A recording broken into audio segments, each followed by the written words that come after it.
एक दिन सिद्धार्थ ने अपने सारथी छंदक को नगर भ्रमण के लिए चलने को कहा। छंदक ने तुरंत राजकुमार के प्रिय घोड़े कंथक को तैयार किया। उस पर राजकुमार को सवार कराकर वह नगर भ्रमण के लिए चल पड़ा। राजा शुद्धोधन ने ऐसा प्रबंध कराया था कि राजकुमार को मार्ग में कोई करुणाजनक दृश्य दिखाई न दे, ताकि उसके मन में विरक्ति की भावना उत्पन्न न हो। जिस मार्ग से उन्हें जाना था उसे स्वच्छ करके सजाया गया था। उस मार्ग पर दोनों ओर सुंदर सुंदर लटके लटकियां खड़े थे। जब सिद्धार्थ उनके पास से गुजरते तो वे उन पर फूल बरसाते। कहीं दुख या कष्ट का नाम भी दिखाई नहीं दे रहा था। राजकुमार सिद्धार्थ भी उस समय प्रसन्न दिखाई दे रहे थे। एकाएक उनकी दृष्टि कहीं दूर उठ गई। एक झुकी हुई कमर वाला वृद्ध व्यक्ति उन्हीं की ओर चला आ रहा था। उसका मुंह झुर्रियों से भरा हुआ था, आंखें अंदर को धसी हुई थी, हाथ पैर कांप रहे थे। वह लाठी का सहारा लेकर बड़ी मुश्किल से चल पा रहा था। जरा उधर देखो, छंदक सिद्धार्थ ने उस वृद्ध की ओर संकेत करते हुए कहा, उस आदमी की ओर जिसकी कमर झुकी हुई है। मुझे बताओ कि उसे क्या हो गया है, वह इतना असुंदर क्यों है, वह ठीक से चल क्यों नहीं पा रहा। राजकुमार, छंदक ने उत्तर दिया, वह व्यक्ति बूढ़ा हो गया है, उसकी आयु अधिक हो गई है। अधिक आयु हो जाने पर व्यक्ति ऐसा ही हो जाता है। तो क्या आयु अधिक हो जाने पर मैं और यशोधरा भी ऐसे ही हो जाएंगे? सिद्धार्थ ने चिंतित स्वर में पूछा, हम भी बूढ़े हो जाएंगे, हम भी असुंदर हो जाएंगे, हम भी ठीक से नहीं चल पाएंगे। सच यही है राजकुमार, छंदक ने उत्तर दिया, ऐसा सभी के साथ होता है। बूढ़ा हो जाने पर मनुष्य की यही दशा होती है। शरीर इसी प्रकार कमजोर और असुंदर हो जाता है। सिद्धार्थ की सारी प्रसन्नता छूमंतर हो गई। उन्होंने छंदक को महल लौट चलने की आज्ञा दी। जब सिद्धार्थ अपने महल पहुंचे तो उन्होंने यशोधरा को अपनी प्रतीक्षा करते हुए पाया। उन्हें उदास देखकर यशोधरा ने पूछा, क्या बात है स्वामी, क्या आप थक गए हैं? नहीं यशोधरा, सिद्धार्थ ने एक लंबी सांस लेकर उत्तर दिया, मैं थका हुआ नहीं हूँ। बात यह है कि आज मैंने एक ऐसे व्यक्ति को देखा जो बहुत कमजोर था। उसका पूरा शरीर कांप रहा था, उसकी आंखें झुकी हुई थी और वह सुंदर हो गया था। छंदक कहता है, वह बूढ़ हो चुका है। बूढ़ा हो जाने पर ऐसा ही होता है। ये देखकर मेरा मन उदास हो गया। इस प्रकार तो मेरी दशा भी आगे चलकर ऐसी ही हो जाएगी। आप व्यर्थ ही दुखी हो रहे हैं। यशोधरा ने कहा, छोड़िए इस बात को, आप अपने मनोरंजन कक्ष में जाइए। पिताजी ने आपके मनोरंजन के लिए खास नर्तकी और गायिका को बुलाया है। आप वहां जाकर मनोरंजन कीजिए, आपकी सारी उदासी दूर हो जाएगी। यशोधरा की बात मानकर सिद्धार्थ मनोरंजन कक्ष में चले गए। वहां नर्तकी और गायिका ने अपनी कला का भरपूर प्रदर्शन किया। उन्होंने सिद्धार्थ की उदासी को दूर करने का पूरा प्रयास किया, लेकिन सिद्धार्थ की उदासी दूर न हुई। उनकी आंखों के सामने रह रहकर वही वृद्ध व्यक्ति घूम रहा था जिसे उसने मार्ग में देखा था। वह बार बार यह सोच रहा था कि क्या बूढ़ा होने से बचने का कोई उपाय नहीं है। कुछ दिनों बाद अचानक सिद्धार्थ ने पुनः भ्रमण की इच्छा व्यक्त की। इस बार छंदक एक रथ सजा कर ले आया। रथ पर सवार होकर सिद्धार्थ पुनः नगर की ओर भ्रमण की ओर चल पड़े। इस बार छंदक पूरा प्रयास कर रहा था कि राजकुमार को कोई करुणाजनक दृश्य दिखाई न दे, लेकिन जो होना होता है वह होकर ही रहता है। मार्ग में सिद्धार्थ को एक रोगी व्यक्ति दिखाई दिया। वह रोग के कारण कराह रहा था। सिद्धार्थ ने तत्काल रथ रुकवाया और छंदक से पूछा, इसे क्या हो गया है, यह इस प्रकार कराह क्यों रहा है? राजकुमार, छंदक ने उत्तर दिया, इसे रोग ने घेर रखा है। ये रोग के कष्ट को सहन नहीं कर पा रहा, इसी कारण कराह रहा है। परंतु इसे रोग ने क्यों घेर लिया? सिद्धार्थ ने आश्चर्य से पूछा। छंदक ने उत्तर दिया, रोग तो बड़े बड़े स्वस्थ व्यक्तियों को भी घेर लेता है, उन्हें भी रुला देता है। इसमें आश्चर्य की कोई बात नहीं है।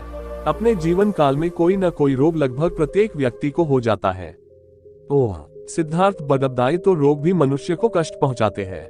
इनसे भी मनुष्य नहीं बच सकता, मैं भी नहीं बच सकूंगा। जब मुझे भी कोई रोग हो जाएगा तो मैं इसी तरह दर्द से कराहूंगा। छंदक ने रथ को आगे बढ़ाया। थोड़ा आगे चलने पर सिद्धार्थ को एक शव यात्रा जाती हुई दिखाई दी। उन्होंने पुनः छंदक से प्रश्न किया, ये कैसा दृश्य है? 4 व्यक्ति अपने कंधों पर किसे लेकर जा रहे हैं? इनके पीछे कुछ लोग रोते हुए क्यों जा रहे हैं?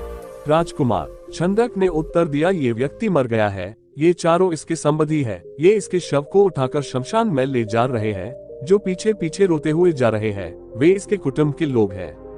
शमशान में इस मृतक शरीर को जला दिया जाएगा। ये व्यक्ति मर क्यों गया? सिद्धार्थ ने अगला प्रश्न किया। छंदक ने कहा, मृत्यु इस संसार का एक अटल सत्य है। मृत्यु ने आज तक किसी को नहीं छोड़ा। कोई भी व्यक्ति किसी भी समय मर सकता है। ये सुनकर सिद्धार्थ का दिमाग घूम गया। वह ठंडी सांस लेकर सोचने लगे, क्या इसी को जीवन कहते हैं, जिसमें मनुष्य को तरह तरह के रोग घेर लेते हैं, जिसमें कभी भी मृत्यु का आगमन हो सकता है। मनुष्य जब बूढ़ा हो जाता है तो वह दुर्बल और असहाय हो जाता है, उसके शरीर को जलाकर भस्म कर दिया जाता है। क्या जीवन के इन भयानक दुखों से छुटकारा नहीं मिल सकता? इसका कोई तो उपाय होगा। सिद्धार्थ मन ही मन ऐसा सोच रहे थे कि तभी उन्हें एक सन्यासी दिखाई दिया। उसने भगवा वेश धारण कर रखा था।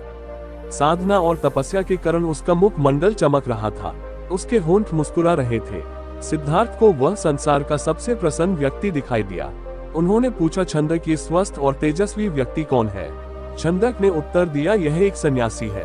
इसने संसार के सभी सुख त्याग रखे हैं। इसने संयम द्वारा अपनी इंद्रियों को वश में कर रखा है। यह अपने ईश्वर की तपस्या साधना करता है, इसलिए ये स्वस्थ, निरोग व सुंदर है। तपस्या के कारण ही इसका मुखमंडल चमक रहा है। सिद्धार्थ को जैसे अपने सभी प्रश्नों के उत्तर मिल गए। वह एकदम शांत हो गए।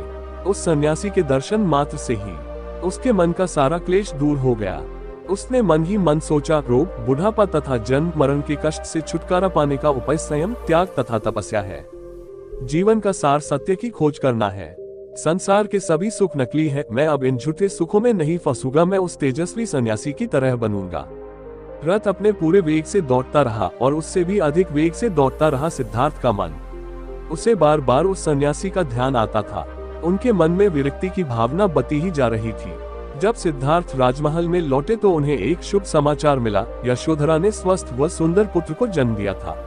दास दासियों ने सिद्धार्थ को घेर लिया और उन्हें बधाइयां देने लगी। उन्हें यह आशा थी कि सिद्धार्थ से उन्हें पुरस्कार मिलेगा, लेकिन सिद्धार्थ पर इस शुभ सूचना का कोई प्रभाव दिखाई न दिया। चारों ओर हर्ष का सागर लहरा रहा था। पूरे राजमहल में बधाइयों के स्वर गूंज रहे थे। वहां राजा शुद्धोधन व रानी प्रजावती तो प्रसन्नता से पागल हुए जा रहे थे।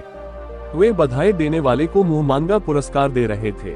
कपिलवस्तु में नए राजकुमार के जन्म लेने के उपलक्ष्य में नाच गाने व उत्सव होने लगे, लेकिन सिद्धार्थ को उनमें कोई रुचि न थी। वह उदास अपने भवन में घूम रहे थे। उनके मन में संघर्ष चल रहा था। वे किसी भी उत्सव में सम्मिलित नहीं हुए। अपने नवजात पुत्र से भी मिलकर सिद्धार्थ को प्रसन्नता न हुई। उनका मन सब कुछ त्याग कर शांति व सत्य की खोज करना चाहता था। एक रात आषाढ़ की पूर्णिमा का चंद्रमा पृथ्वी पर अपनी शीतल चांदनी बिखेर रहा था। राजभवन में यशोधरा अपने पुत्र को छाती से लिपटाए सुख की निद्रा सो रही थी। दासियां भी अपना कार्य समाप्त करके गहरी निद्रा का आनंद ले रही थी। सिद्धार्थ अपने बिस्तर से एकाएक उठ खड़े हुए और भवन से बाहर चले गए। भवन से बाहर निकलकर वह सहसा ठिठके। उनके मन में एक बार यशोधरा व राहुल को देखने की इच्छा उत्पन्न हुई। वह वापस जाने के लिए मुड़े, परंतु जिस प्रकार कोई सर्प अपनी केंचुली उतार कर उसकी ओर नहीं देखता, वैसे ही सिद्धार्थ ने भी अपने मुंह को एक ही झटके से त्याग दिया। धीरे धीरे चलते हुए सिद्धार्थ वहां जा पहुंचे जहां उनका सारथी छंदक सो रहा था। सिद्धार्थ ने उसे जगाया।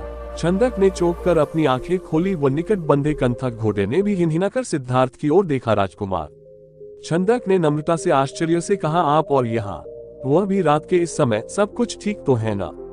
छंदक, सिद्धार्थ ने आदेश दिया, तुरंत रथ तैयार करो, मैं इसी समय राजभवन से बाहर जाना चाहता हूँ। छंदक ने ध्यानपूर्वक सिद्धार्थ की ओर देखा।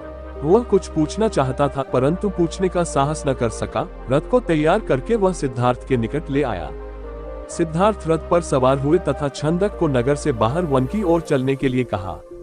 चारों ओर गहरा अंधकार था। वहां सन्नाटा छाया हुआ था। जंगली जीव जंतुओं की आवाजें कभी कभी सन्नाटे को भंग कर देती। वातावरण बहुत डरावना हो जाता। घने जंगल के निकट सधियोत ने छंदक को रथ रोकने का आदेश दिया। रथ रुकते ही सिद्धार्थ नीचे उतर आए। सामने ही यमुना नदी अपने पूरे वेग से बह रही थी। उस समय वे अनुप्रिय नामक स्थान के निकट खड़े थे। सिद्धार्थ ने अपनी राजसी वेशभूषा उतार दी। साथ ही उन्होंने एक एक करके अपने आभूषण भी उतार दिए। अपने वस्त्र व आभूषण उन्होंने छंदक को दे दिए तथा लौट जाने का आदेश दिया। छंदक सिद्धार्थ के पैरों में गिरकर फुट फूट कर रोने लगा। वह हाथ जोड़कर कहने लगा, यह आप क्या कर रहे हैं राजकुमार? जब आपके माताजी व पिताजी को आपके सन्यासी बन जाने की बात का पता चलेगा तो उन पर दुखों का पहाड़ टूट पड़ेगा। रानी यशोधरा पर क्या बीतेगी? आप अपना निर्णय बदल लीजिए, मेरे साथ राजमहल लौट चलिए। नहीं छंदक, सिद्धार्थ ने सुंदर व सुगंधित बालों को काटकर कहा, मैं अब नहीं लौटूंगा। मैंने सोच विचार करके ही यह निर्णय लिया है। मैं सत्य व ज्ञान का मार्ग खोजना चाहता हूँ, जिससे मानव शांति पा सके। तुम आंसू पोंछ लो और राजभवन लौट जाओ। छंदक को सिद्धार्थ की आज्ञा का पालन करना पड़ा। उसने सिद्धार्थ का चरण स्पर्श किए, उनके कीमती वस्त्रों व आभूषणों को रथ में रखा और कपिलवस्तु की ओर चल पड़ा।